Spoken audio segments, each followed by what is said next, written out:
साथियों नमस्कार। आज हम पढ़ेंगे रेगिस्तान में जीवन। अध्याय 5 में हम पढ़ चुके हैं कि पेड़ पौधे, पशुओं एवं मनुष्यों के लिए जल ही जीवन है। जहाँ पीने के लिए जल न हो, मवेशियों को चरने के लिए घास न हो एवं फसलों के उगने के लिए जल न हो, ऐसे स्थान पर किसी भी जीव के लिए जीवन कठिन ही होगा। अब तक हम विश्व के उन स्थानों के बारे में पढ़ेंगे जहां लोग अत्यधिक कष्टकारी तापमान में भी जीना सीख चुके हैं। इनमें से कुछ स्थान आग की तरह गर्म हैं तो कुछ बर्फ की तरह ठंडे हैं। ये विश्व के रेगिस्तानी क्षेत्र हैं। इन क्षेत्रों में कम वर्षा, विरल वनस्पतियों, चरम तापमान होते हैं। तापमान के आधार पर रेगिस्तान गर्म या ठंडे हो सकते हैं। इन स्थानों में जहाँ कहीं भी थोड़ा बहुत जल उपलब्ध होता है, लोग वहाँ कृषि करने के लिए बस जाते हैं। रेगिस्तान यह एक शुष्क प्रदेश है जिसकी विशेषताएं अत्यधिक उच्च अथवा निम्न तापमान एवं विरल वनस्पति है। गर्म रेगिस्तान सहारा। विश्व एवं अफ्रीका विश्व एवं अफ्रीका महाद्वीप के मानचित्र को देखिए। उत्तरी अफ्रीका के बड़े भूभाग पर फैले सहारा के रेगिस्तान का पता लगाएं। यह विश्व का सबसे बड़ा रेगिस्तान है। यह लगभग 8.54 लाख वर्ग किलोमीटर के क्षेत्र में फैला हुआ है। क्या आपको याद है कि भारत का क्षेत्रफल 3.2 लाख वर्ग किलोमीटर है। सहारा रेगिस्तान 11 देशों से घिरा हुआ है। ये देश हैं अल्जीरिया, चाड, मिस्र, Libya, Mali, Mauritania, Morocco, Niger, Sudan, Tunisia एवं पश्चिमी सहारा। रेगिस्तान के बारे में सोचते समय आपके मस्तिष्क में तुरंत ही रेत का दृश्य उभरता है, परंतु सहारा मरुस्थल बालू की विशाल परतों से ढका हुआ ही नहीं, वरन वहाँ बजरी के मैदान और नग्न चट्टानी सतह वाले उत्थित उत्थित पठार भी पाए जाते हैं। ये चट्टानी सतहें कुछ स्थानों पर 2500 मीटर से भी अधिक ऊंची हैं।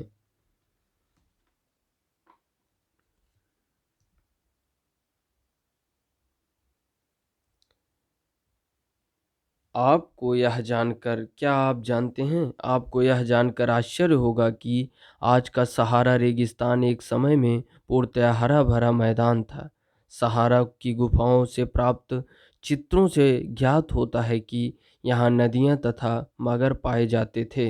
हाथी, शेर, जिराफ, शुतुरमुर्ग, भेड़, पशु तथा बकरियाँ सामान्य जानवर थे, परंतु यहाँ के जलवायु परिवर्तन ने इसे बहुत गर्म व शुष्क प्रदेश में बदल दिया। चित्र में आप देख सकते हैं, मानचित्र में, कि सहारा मरुस्थल और उसके चारों तरफ घिरने वाले देश। आप देशों के नाम पुनः देखें, मैं उसको पढ़ रहा हूँ। ये देश हैं जो सहारा रेगिस्तान को 11 देश हैं जिससे सहारा रेगिस्तान घिरा हुआ है। ये है अल्जीरिया, चाड, मिस्र, Libya, Mali, Mauritania, Morocco, Niger, Sudan, Tunisia एवं पश्चिमी सहारा। चित्र में आप देख रहे होंगे सहारा मरुस्थल, अफ्रीका महाद्वीप में सहारा। इसके बाद हम देखेंगे जलवायु। सहारा रेगिस्तान की जलवायु अत्यधिक गर्म एवं शुष्क है। यहाँ की वर्षा ऋतु अल्पकाल के लिए होती है। यहाँ आकाश बादल रहित एवं निर्मल होता है। यहाँ नमी संचय होने की अपेक्षा तेजी से वाष्पित हो जाती है। दिन अविश्वसनीय रूप से गर्म होते हैं। दिन के समय तापमान 50 डिग्री सेल्सियस से ऊपर पहुंच जाता है, जिससे रेत एवं नग्न चट्टानें अत्यधिक गर्म हो जाती हैं। इनके ताप का विकिरण होने से चारों तरफ सब कुछ गर्म हो जाता है। रातें अत्यधिक ठंडी होती हैं तथा तापमान गिरकर हिमांक बिंदु लगभग 0 डिग्री सेल्सियस तक पहुंच जाता है। क्या आप जानते हैं सहारा के अल अजीजिया क्षेत्र में, जो त्रिपोली लीबिया के दक्षिणी भाग में स्थित है, यहाँ का सबसे अधिक तापमान 1922 में 57.60 डिग्री सेल्सियस दर्ज किया गया था। वनस्पति जात एवं प्राणी जात।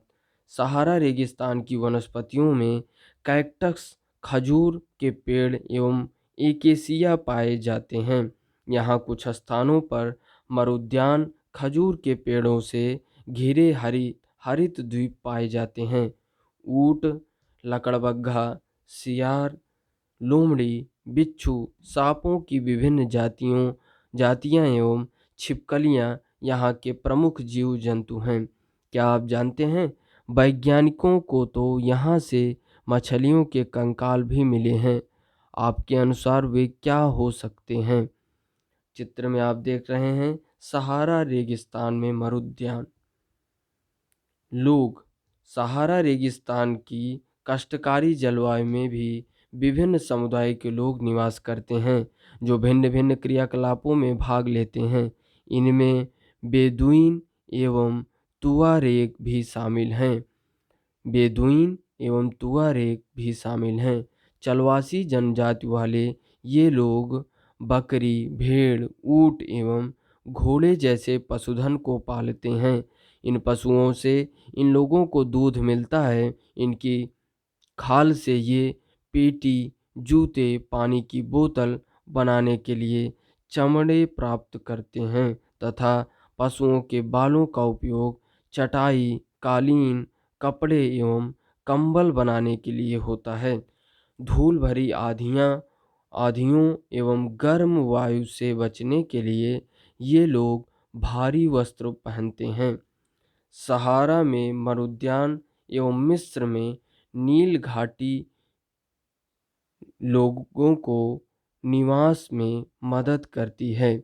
सहारा में मरुद्यान एवं मिस्र में नील घाटी लोगों को निवास में मदद करती है।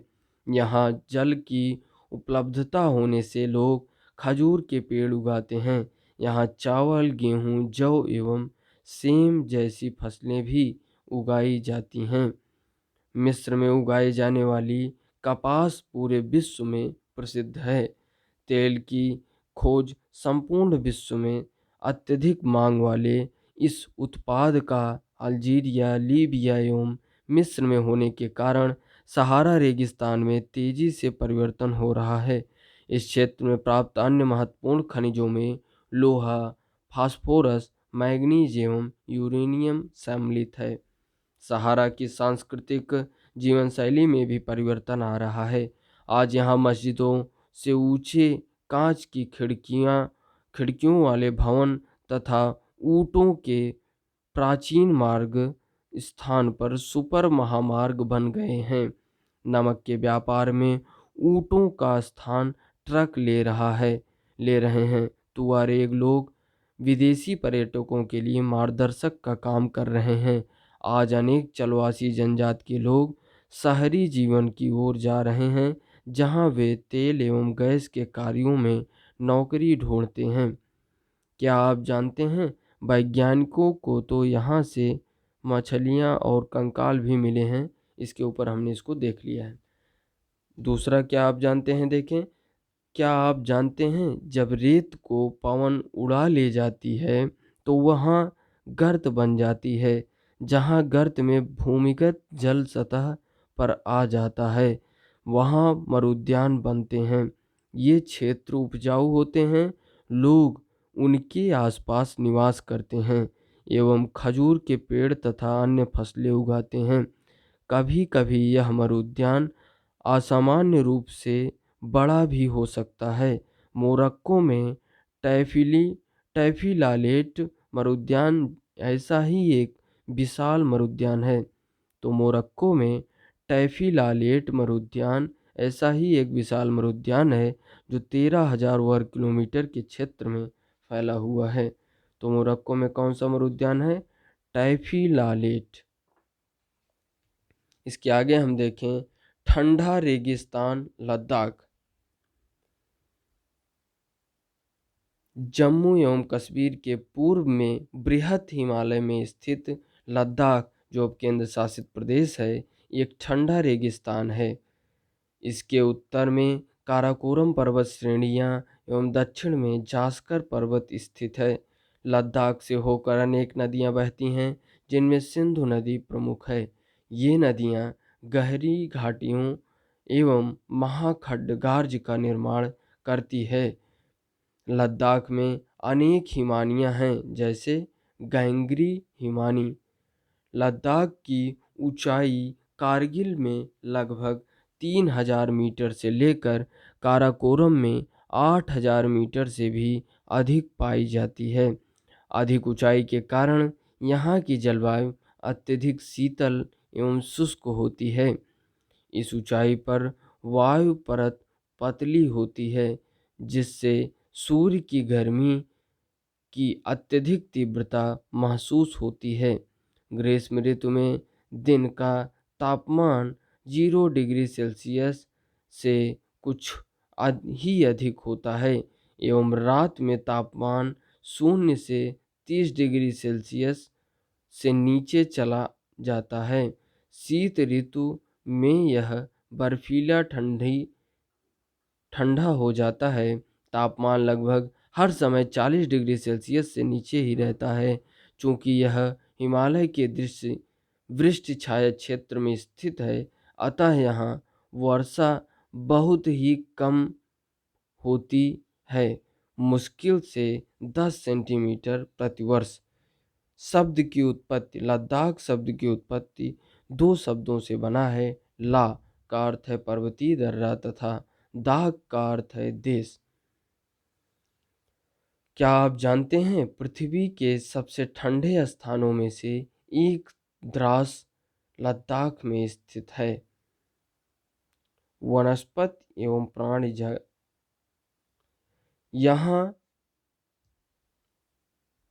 सबसे पहले हम अभी ऊपर वाले को देख लें, चित्र को आप देख लीजिए। लद्दाख, लद्दाख में देख रहे हैं आप लद्दाख श्रेणी। इसमें बहने वाली नदी इंडस नदी, श्योक नदी, सिंधु नदी, जास्कर, कारगिल, जोजिला, देहरा नोम पास, सियाचिन हिमनद, ये सभी लद्दाख में स्थित हैं।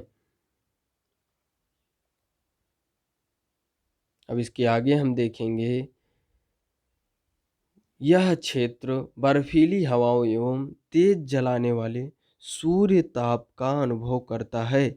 यह जानकर आपको आश्चर्य होगा कि यदि आप सूर्य की धूप में इस तरह बैठे हैं कि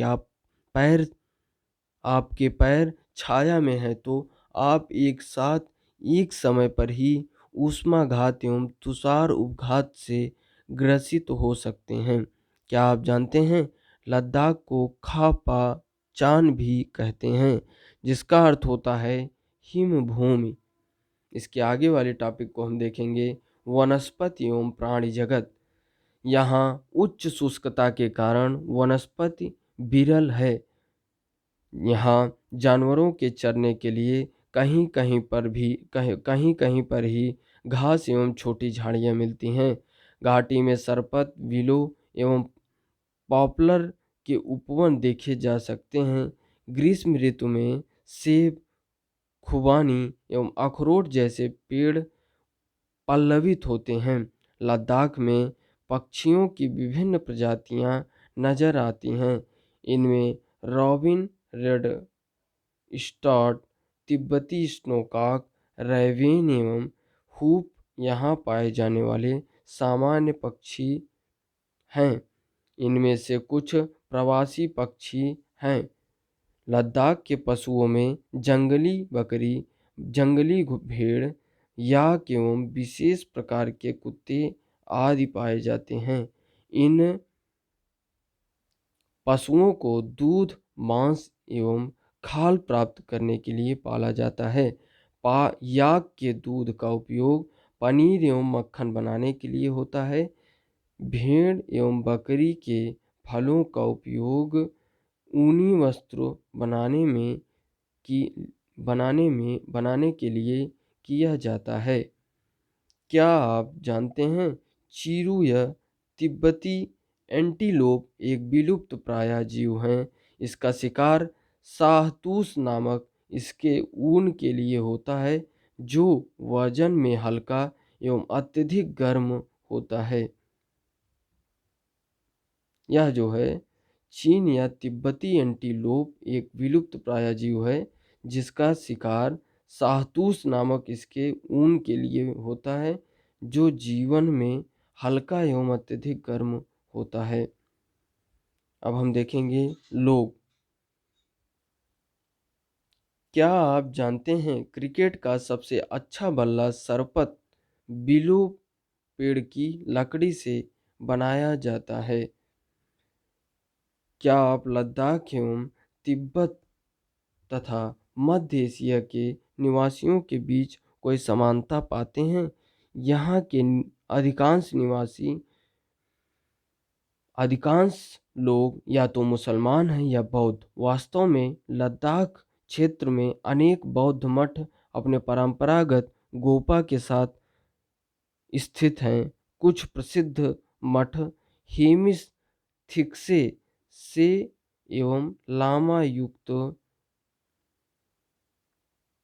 ग्रीष्म ऋतु में यहाँ के निवासी जौ, आलू, मटर, सेम एवं शलजम की खेती करते हैं। आप जानते हैं कि लद्दाख में अनेक बौद्ध मठ के परंपरागत गोपा के साथ स्थित हैं। लद्दाख क्षेत्र में अनेक बौद्ध मठ अपने परंपरागत गोपा के साथ स्थित हैं।